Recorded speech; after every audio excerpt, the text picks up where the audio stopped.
Since Caterpillar first pounced into the heavy-duty truck market with the introduction of its first truck, the CT660, earlier this year, anticipation has been steadily growing. In mid-September, the company announced it was beginning to deliver the new truck to dealers and customers. Cat also made the truck available to trade press editors for a short ride-and-drive event at its Edwards Demonstration and Learning Center in Peoria. I had the chance to take the CT660 for a short drive and was immediately impressed with its visibility, turning radius, and stylish interior. While in Peoria, I caught up with product manager Gary Blood to discuss the new truck and the initial reaction it is receiving from customers.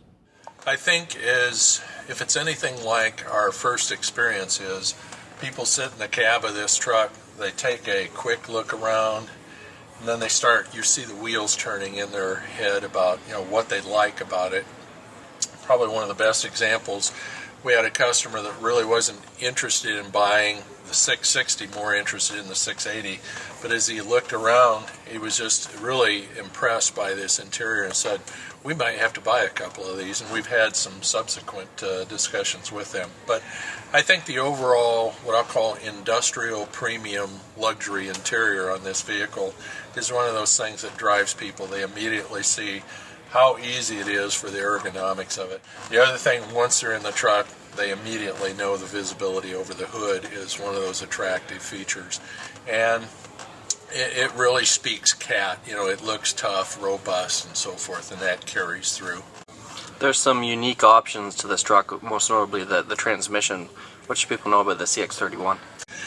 It's a real curiosity factor in the case of some people.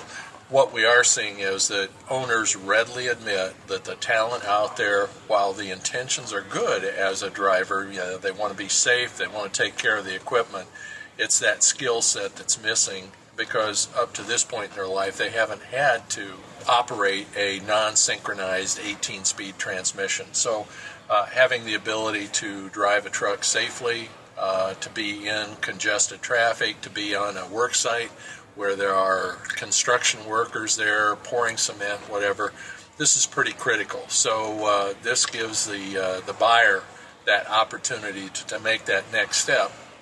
And then safety going beyond and getting driver recruiting, just that less skilled driver not having to worry about tearing up clutches, U-joints, prop shafts, and maybe even transmissions, alleviating that threat, it starts to look very attractive.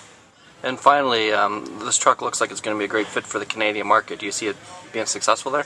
I would tell you, I've said this probably to you even, James, that I really admire the Canadian market. I look at it as a sovereign nation, and we really want to treat that customer group as a separate customer group. So as the provinces set their own federal laws and so forth, we want to make sure that we are in step with those, whether it be weight laws and tandem axle spread or requirements that the Canadian customers want. We're passionate about really meeting their goals and making them successful, just like anybody in the lower 48.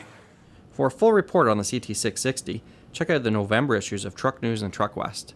For Transportation Matters, this has been James Menzies.